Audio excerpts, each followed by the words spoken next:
If you can't compete on commission level, you can compete on support. And that's going to be a big differentiator. There's tons of programs that are kind of on autopilot or managed by agencies that don't care. Sorry, hot take, but I feel like if you're not interacting with your partners and asking them what they want or how they can work, you're missing the whole point of this industry. You're listening to the Affiliate Marketing Podcast brought to you by AffyVerseMedia.com, the chapter and verse of everything you need to know about running a successful affiliate program for your business. Now, here's your award-winning affiliate and performance marketing host, an industry veteran, your affiliate marketing guide, and the founder of Affyverse, Leanne Johnston. Welcome back to the Affiliate Marketing Podcast. I'm your host, Leanne Johnston, and if you've been tuning into this season, you'll know that we're diving deep into the real stories behind successful partnership programs and the strategies that are helping brands to scale with authenticity and intent. Today's episode is a perfect reminder that affiliate marketing isn't just about one moment.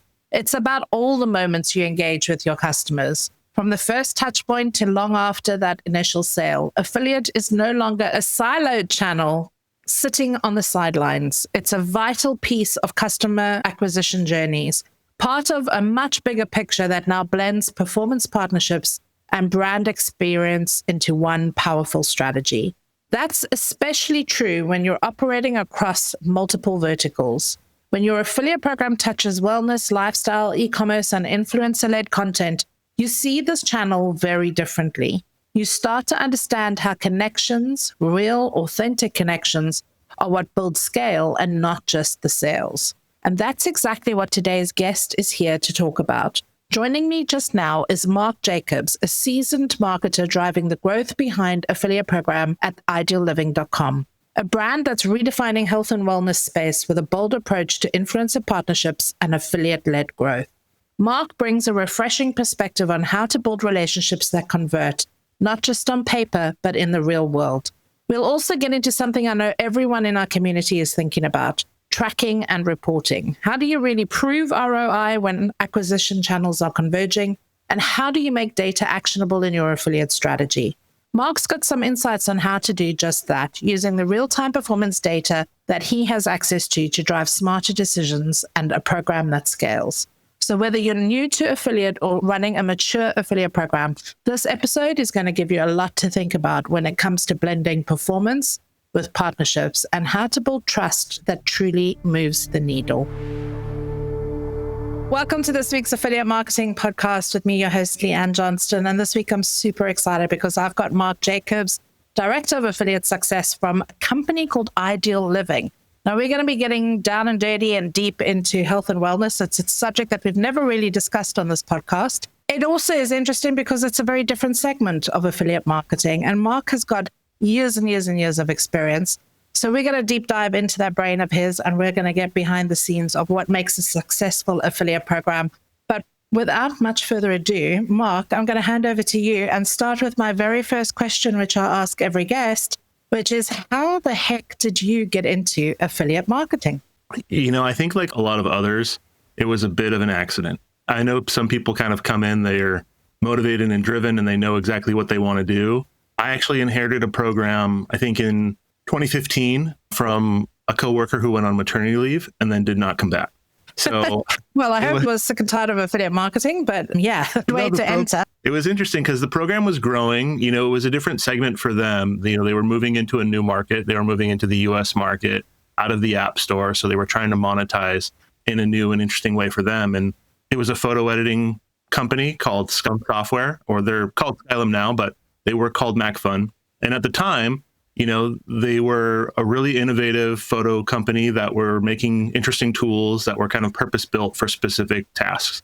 And so they were moving out of the App Store into direct consumer market, and they needed to build kind of some awareness in a new market. And, I helped garner some relationships there and build some, industry relationships actually were really important at the time because I was learning and I knew that I didn't know everything. So I really wanted to kind of lean on some experts and had some really great conversations with some industry leaders now who I think I was really lucky to meet with. Adam Reimer, who has been like a really great contact and kind of mentor over the years. Yeah, I mean, that was kind of my first step into the affiliate marketing space, was kind of inheriting a program from a different role where I was managing projects and coordinating, marketing initiatives and things across for our remote team and for our US team.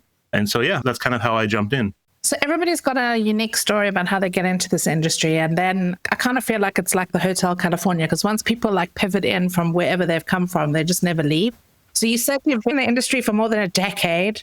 Then till now, what has changed for you? Or what's the biggest thing that's changed? Because a lot of people listening to this podcast are maybe 2, 3, 5 years into their career.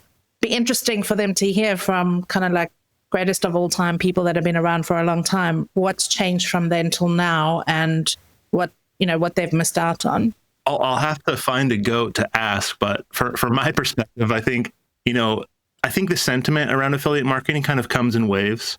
I think it was a really hot topic at the time where people thought that it was something automatic and something that you just turned on and something that, was just a revenue driver or lead driver or, user acquisition tool that just, you flipped a switch. You started an affiliate program, like you start Google Ads, or not that's easy either, but it's like the perception externally is something where people felt like, it was automatic. And I think over the years, it's evolved and encompassed a lot of different areas of marketing. There's a lot of overlap between partnerships. There's a lot of overlap between, even performance-based digital ads, people doing paid search and paid social through a CPA basis. So I think as long as it's CPA, it's affiliate to me. And, I'm happy to kind of entertain the ideas of what a partnership might look like from different, influencers, content creators, companies, media sites, whatever. I think affiliate marketing has kind of become a conversation. It's evolving, it's changing, but it's always been something that has been around. I think people have just, the temperature has changed. Like people get really excited about it, and then it had a bad name for a few years and people were scared of it, and then they didn't want to touch it. And now it's kind of back in fashion because of the creator economy and people purchasing things socially and wanting to get involved with influencers and content creators. So I think that's kind of my 10,000 foot view of it. And, being down in the weeds, it's a little bit different because there's some nuance there, but overall, I think the sentiment has changed and I think it's back in fashion right now. So if you're an affiliate manager listening to this podcast, you are back in fashion, number one, which is true, because I totally agree with you. It has had peaks and troughs, this industry. But I think also what's made it really great is the fact that we now have much more data that can tell the story. And telling the story has always been the hardest part in this channel because it does traverse social, SEO, paid, and tracking all of that with the complexities of how customers now find you has always been traditionally quite difficult. And obviously our sponsors this season are Everflow.io, which is a tracking solution. But the whole thought process is that affiliate isn't just about one moment. And you kind of touched on that, where in the past it was just another attribution, another sales channel that you turned on and then kind of sales came in. Now it is so much more because it touches every single kind of life point and stage of where a customer is looking and finding you. So let's get into the health and wellness space, because that's kind of your area of expertise and what Ideal Living currently does right now. Just for context, just give everybody a little bit of an understanding of what your affiliate program is about and the types of partners that you're working with right now. Our main products, or the parent company, is Ideal Living.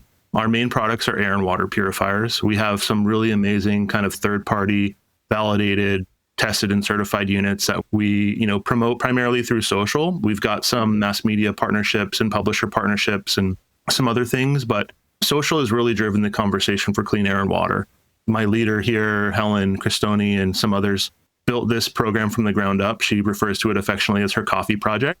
The company's roots are in direct response. They came from a TV marketing mix where you bring up the topic of transparency and attribution. And I think that's a really good strength for, people that are maybe scared. There's a lot more safeguards and a lot more visibility and information about like where your traffic is coming from, how your partners are promoting now than there ever has been.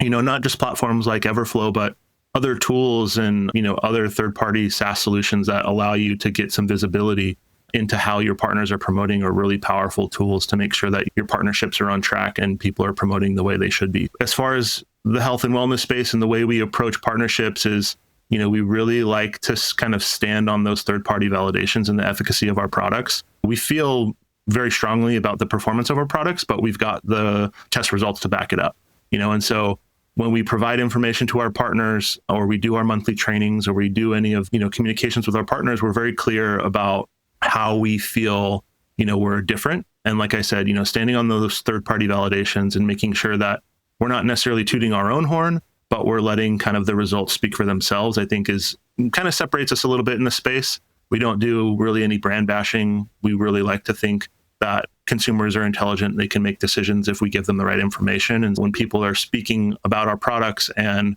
how they're, how they've changed their lives or how they've changed the way that they, live and breathe, literally, it's their experience. We like to get the product in the hands of our partners. We like to make sure that they can, experience the clean air and clean water for themselves. And whether it's noticing differences in their allergies or just having, good clean water to drink for themselves and their family, we feel like our products, kind of do that better than we could tell them how to do it. What I love, there's three things that I want to point out for people listening to this. One, you mentioned monthly trainings. Very rarely do I talk to affiliate managers who actually gather all of their top partners together at least once a month or even a quarter, because not everybody's got enough resources to get down a dirty with everybody once a month. Affiliate managers are busy people. But I like the fact that you're bringing the affiliates that you work with or the or influencers, who, whatever kinds of partners you're working with, together and into your business, almost as if they're an extension of your sales team. So you're actually training them on the products, the services, the benefits, the features, all of that kind of information that they can then use to purpose and push out. The next thing I loved about your approach, and this does actually speak to your experience, is that you were talking about authentic content. You weren't talking about competitive content. So a lot of affiliate managers that come into the industry, they want to always do the price comparison, compete in order to win market share. And you've steered away from that. Can you dig a little bit deeper into that and just share for people that are less experienced why that approach works? Well, we do talk about value, and that's part of the conversation. But I think, we don't shy away from the product comparisons either. We don't have like exclusive rules on our program, formally. Like we don't prevent people from promoting other products. And I've seen people lose great partners because they're not willing to, back their products. But also they don't realize that the affiliate has to earn a living. Sometimes there's just space for everybody. Your product may be out of someone's price range, or it may not fit the needs of their particular lifestyle or their requirements. And to be mentioned in the same article, especially if you're a growing brand and you're mentioned aside, the top tier competitors. That was actually something really interesting when I was working at MacFun. We had battles internally about whether or not we wanted our partners to promote other photo software. We felt like there was two different camps. There were people that thought, well, they're going to be talking about this other thing and people are going to buy it. But if people are looking for that other thing and they discover your tool through that comparison, then there's a benefit there, and if it scratches that itch or it gives them some benefit that the other thing can't provide, then that's something that's really interesting. There's a conversation, a comparison. People are shopping and doing research now more than ever. And so if you can be a part of more conversations, you're going to extend that reach. And so for us, like I said, we do the monthly trainings, we provide marketing resources and kind of loose talking points around like what, mostly around kind of what contaminants and what, how effective the filters are, like certifications and things like that, that people can kind of then extrapolate into their own voice. Like I said, it's like, we really like them to experience the product and then shape their own opinions. And we've had requests for talking points and we've had requests for people that, want more formal training on like what to say. And we've been a little bit hesitant. We've kind of expanded a little bit in providing more structured talking points and providing a little bit more guidance. But I think at the end of the day, like you said, the authenticity of the creator is really where the power is, and their voice is what is going to resonate with their audience. So if they're just parroting talking points or reading from a script, like it's just not going to make sense. It's going to come off as inauthentic. It's going to come off as something that is, like, obviously they have to do disclosures and make sure that people know that they're getting paid if people convert or whatever. But, there's a certain level of, like you said, authenticity. I wish I could find a better word for it right now, but it seems to be just repeating in my head. It's that creator's voice that really matters. And that's what attracted their audience. That's what's going to keep their audience, is as long as they're authentic to themselves, I feel like that's what's important. So it's the approach that you have to your partners that is slightly different. And I want people to realize what you're saying there. It's not the face value of what you're saying. It's what's happening behind what you're saying. You're not restricting your partners and telling them what they can and can't say. So there's no heavy restriction on kind of like brand and tone of voice. And in doing so, and obviously you've vetted these partners before they've come into your program anyway, you're actually enabling them to free up and create the marketing collateral that actually converts into sales. Because One thing that I find affiliate managers that are a little bit less experienced is that they're stressed about keeping everybody in their lane, that they end up making every single affiliate into a little mini machine that operates the same way. Well, yeah, and they say the same things, and so there's no real variance, and so there's no real extra value there. And I want to be clear, like, we do provide like information. There has been occasions where people are making claims that aren't true, that we have to correct them. But it's like, at the same time, if they can explain the benefits in their own voice and in their own experience, I think there's a lot more value there. So a lot of good tactical advice in terms of managing partners in this first segment of the podcast. But I want to get into a little bit more of the stuff that we spoke about in terms of how do we move from being transactional with affiliates to being more partnership led. And I know that you've got a lot of experience in building that.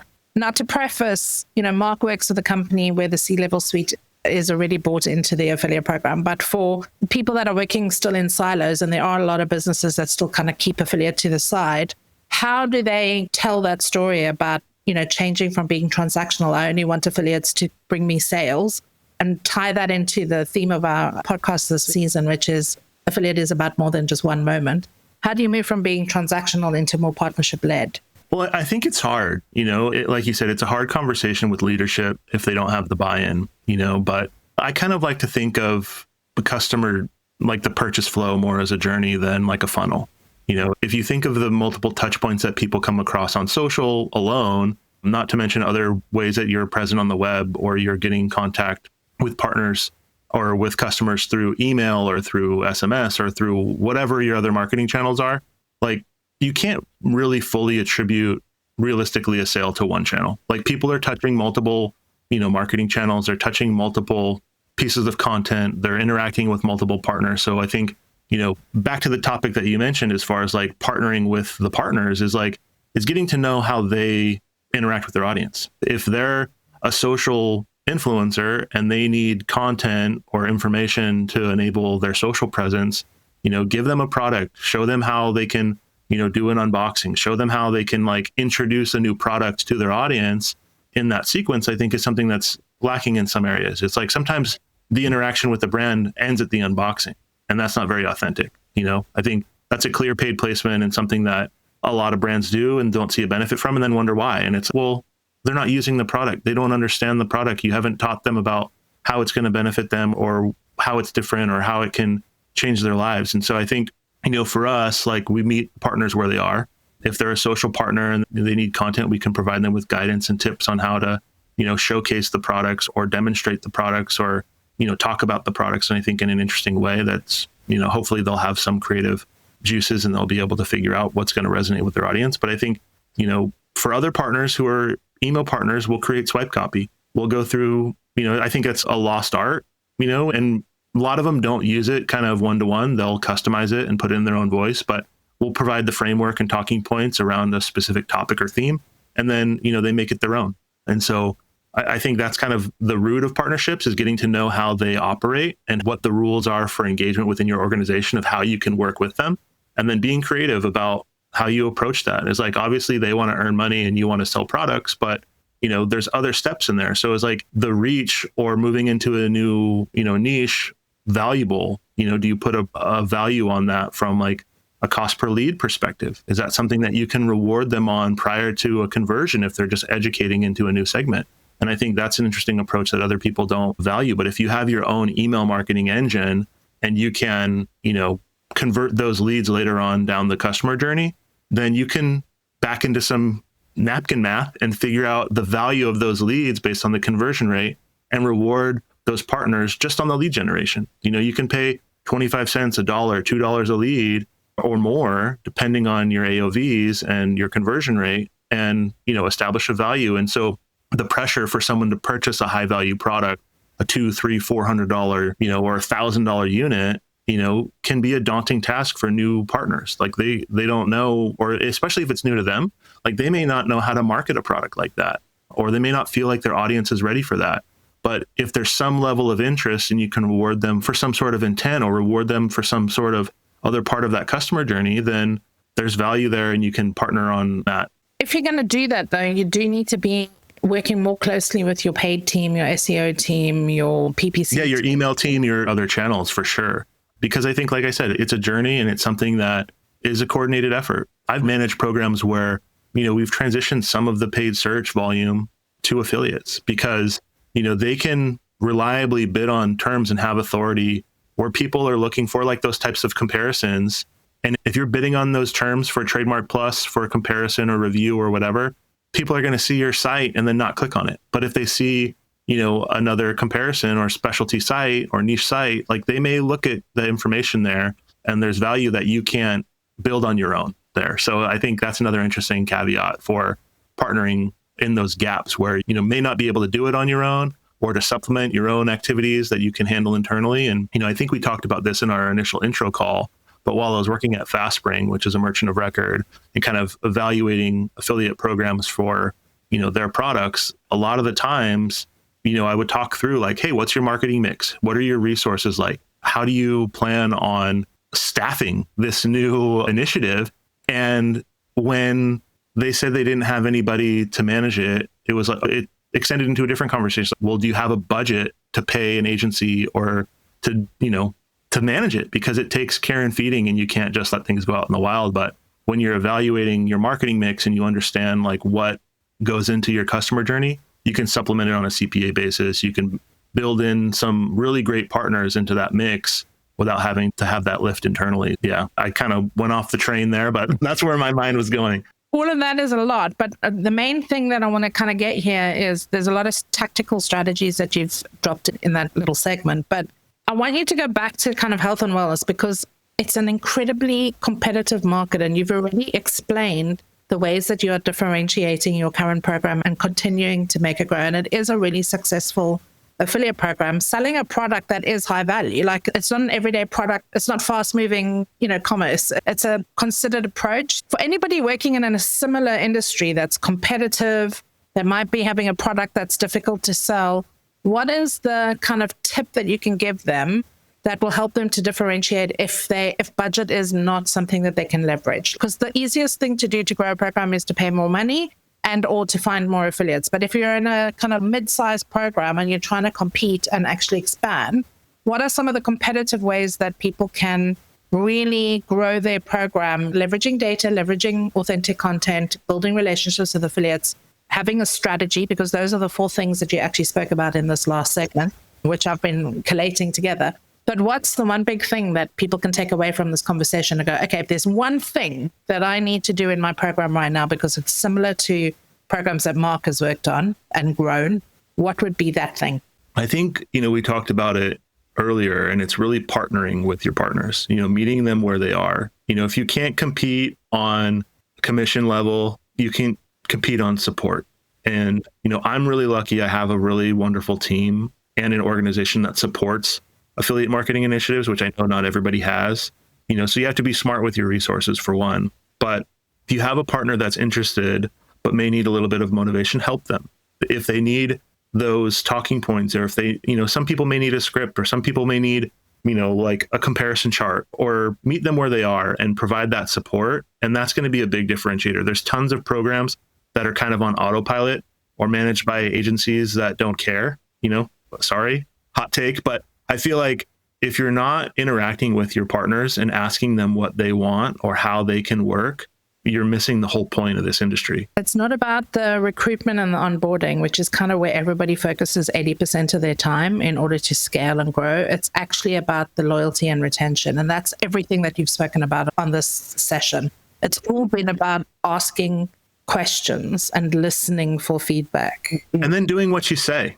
I think that's the hardest part is like, you can put out a survey and ask questions and talk in person, but you got to put your money where your mouth is at some point and build those resources and put in the effort and, try it. And if it works, then double down and do more of it until it stops working the way that it did before. And then, it's like I said, we're very lucky on our team. We've got 8 people that are dedicated to partnerships. Yeah. And I mean, it's a big program. How did you choose to split your team? The main separation is people and program. So we've got people that are managing our internal promotional creation and interacting with our creative team and web development team to put up promotions and customize things and make sure that the site's integrated and make sure like the integrations from Everflow and from, other things are set up and people are getting paid and all those, that machine is working. And then we have the people side. And those are the social selling managers and people that are doing the recruitment, doing the onboarding, doing the activation, doing the relationship management. When we have a promotion or we're having a training, they're sending out the messaging, they're asking people to join, they're asking for feedback. And we just completed one of our, quarterly promotions of the year, and we did a post promo survey. We asked people like, hey, how did this promo work for you? Did you get the resources you needed? Sometimes it's just dimensions of things, like I've moved from the typical, popular skyscraper affiliate size banners on the side of things to social story size assets and to other resources that people will make actionable and use. But you got to ask, are you using the resources that are available to you? Could we better serve you by providing, a clear, concise comparison chart that you can talk about or things like that? And those were really great learnings. It was like the first time that we really kind of did a formal survey. Like we talk with our partners all the time. Like we do the activation exercise. We do kind of the one-to-many and one-to-one outreach that a lot of programs should do, prior to a promo or when they're finalizing their marketing calendar for the year, just to reach out to those major partners and see, hey, are you going to be available? Do you have room in your promotions? Can we work together in this way or another way? But we got over 100 responses. Yeah, I mean, we've got a lot of partners, but to get 100 responses shows the level of care and feeding that, our team does. It's like they really care about the products, they care about the partners. They want them to perform, just as much as, we want them to perform. So it's really wonderful. So that's another tactic then, is work on the engagement rate of the partners that are in your program instead of the growth rate of the partners that are in your program. Some of my best friends are old affiliates. And I mean that, like, while I was working in the photo industry, it was a long time ago, but some of my best friends are affiliates. It's like you build that relationship and then it gets to a point of familiarity. And then, it's like, hey, you know what? We're at the same stage in our life where you're building a family, having kids, like whatever. And then it's like, okay, so we can talk about affiliate. And if there's an opportunity that comes up that I think that might be relevant for them, yeah, I'm going to pitch it to them. But it's like, they know and trust me because we have that relationship. And I think maybe to a lesser degree, we have that same business relationship with partners, but I think there's no reason why I can't evolve past that. And, I think people are all people. Like, they want to live their lives. They want to support their family or, live how they want to live. And I think realizing that there's a human behind the website or a human behind the online personality or content creator, influencer, celebrity, or however you want to categorize them, I think is an interesting thing. And I think humanizing that is an important part of building partnerships. So there's a famous South African saying, and there's going to be a blooper here, but in South Africa, we have a saying which loosely translates into English, everybody poos the same. So I hope you all had a little giggle about that, but pretty much that's what you need to remember, is that everybody is human and this is a relationship-led industry, and everything that Mark has just said is true. Those of us that have been in the industry for, multiple decades, I'm still friends with affiliates that I first signed up 15 years ago to a program that I was working in ages ago. And I have been invited to affiliates' weddings in other countries because I've helped their businesses grow. Like, it's such an awesome industry to work in. And it is quite complex. Like, every vertical is different. Every industry is different. What you did in the photo industry is probably very different to what you do in the health and wellness space. I've got a couple of more questions before we have to wrap it up because we've only got so much time. But what are some of the big trends that you're watching in affiliate marketing as we're heading into the next half of this year? Like, what are some of the big things that you can call out that you're looking at without giving away any kind of like trade secrets? But for guys listening in and tuning into this conversation like a fly on the wall, what would be the big brother advice that you give them? I talked a little bit about this at Affiliate Summit. With the kind of the rise in AI, I feel like authentic partners are going to become increasingly valuable. There's always going to be a bit of fraud, but AI makes fraud easy. It's like people can iterate on ads, iterate on content. They can repurpose and, rebuild a website in a matter of minutes and not days or weeks. It's like, really vet your partners and build that relationship early, building that level of trust. Like, we've rejected partners in our program that have come back 6 months later or a month later, or even within a week, and then explained how they're going to market. And then we've accepted them, but it's like, when you build that relationship early and kind of prevent the fraud from joining your program. And conversely, like, we've had to remove partners who weren't transparent about how they promote. Don't think it's not going to happen to you. Keep an eye on it. But I feel like with AI, fraud is going to be a big topic in the next, year, 18 months, or probably forever. But I think, keep an eye on your partners, build those relationships. And if you see something fishy, try and start a conversation, because it can be a creative marketing tactic that you're just not doing or don't understand. But if you don't have that conversation, you don't know. So I don't know if that directly answered your question. It was just kind of top of my mind with all of the conversations around AI. Maybe I spent too much time on LinkedIn. We all spend a lot of time on LinkedIn, but you're right though, because I think a lot of people are looking at AI. How do I make my job easier, faster, improve resources? I haven't heard anybody say, how do I look at AI and how do I use AI to prevent more fraud? In fact, fraud is a dirty word. Like, people just don't want to talk about it. They don't want to acknowledge that it's there. They just want to see the numbers grow and they're comfortable with that. But actually, as you get more experienced, we do care about those things. If you're tracking the revenue, you think your program's growing, but if your returns increase exponentially and then your profitability struggles and your relationships with other partners are, on the fritz because they see the fraud in your program and know you're not enforcing it, so not everybody's playing by a fair set of rules, like, that can destroy a program and people don't want to participate. And then you burn those bridges with those partners. And it's like, you have to build that trust back. And honestly, like, that kind of negative sentiment can follow you. Yeah, it can. To be honest, that's something that I do want to shout out to everyone listening to this. If you're entering into the industry, you're 3 to 5 years in your career, believe me, your personal brand is the only thing of value that you own in this industry. So make sure that your personal brand is squeaky clean.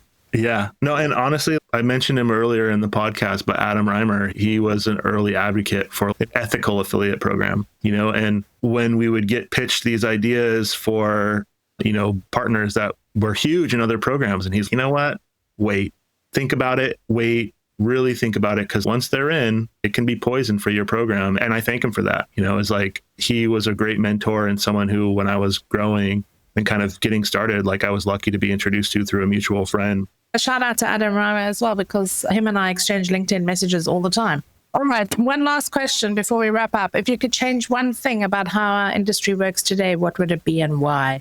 If I could change one thing, I feel like it's a loaded question, so maybe I'll take a diplomatic route. I think, the tracking and transparency improvements that we were talking about earlier are head and shoulder above what they were 10 years ago when I first started. So I think we're moving in the right direction. And that transparency goes both ways. It's like, you need to know where your placements are, how your partners are performing, and they need to know how they're performing and how they're impacting your program. And so I feel like that incremental change to the improvement in transparency and tracking and attribution, I think, is something that I think is already changing. And partners like Everflow or platforms like Everflow and others are doing wonderful things to provide that level of transparency that I think the industry needs. But the other thing is, with that transparency comes education, and with the education comes a change in strategy, and with the change in strategy comes better practices, comes more opportunities. The whole thing just is a complete flywheel for improvement. I agree with that 100%. I think, there's not one lever you pull where another rope doesn't change length. It's like, I don't know if it's quite the butterfly effect, but when you have better information, you can make better decisions. You stop guessing and you stop doubting. And the faster you can make decisions in this industry and make those changes, you're going to be in a much better place than your competition. Yeah. And you'll be able to tell the stories back into the C-suite team because you'll have the data to prove it. Yeah. No, and having confidence in the data is also something that is very important. It's like, you don't want to have to manually compile multiple reports to have confidence in your data. Like, the more human error that's introduced by manually processing data, I don't even want to talk about it. For those of you that are young and not as old as me, pivot tables in Excel spreadsheets used to be the bane of my life 10 years ago. Now we don't need to do that stuff anymore. It used to take hours to pull a month-end report. But anyway, that's history and a chat for another time. But Mark, it has been a pleasure to have you on the podcast and to get to know you a little bit better and to just listen to some of the strategies and approaches that you're doing, leveraging the data in your program to have a helicopter view of what your affiliate program is actually doing for your business and how it's actually succeeding. So thank you so much for being on the podcast with me today, and looking forward to meeting you at one of those US summits soon. It's been a pleasure, Leanne. Thank you so much for having me. I really appreciate it. We've given you all a lot to reflect on in this episode, from the importance of building authentic relationships to the evolution of affiliate in the wellness and lifestyle verticals. And of course, how smarter tracking and data-led decision-making with platforms like Everflow.io are churning affiliate from a cost center into a growth marketing engine. But before we wrap up, I want to remind all of you, our listeners, that we're running a challenge this season called #AffiliateWins. We want to hear your affiliate success stories. We want to change the narrative of what affiliate marketing is and how it impacts your business. We want to talk and showcase the brands and marketers that are working in the industry and behind the scenes and what is driving success. Share your wins with us using #AffiliateWins and help us to inspire and elevate the entire affiliate marketing community. Now that's it from me this week, but we'll see you next week, same time on this mic, for my next guest on the Affiliate Marketing Podcast, where we bring you the voices that are shaping the future of affiliate perspectives.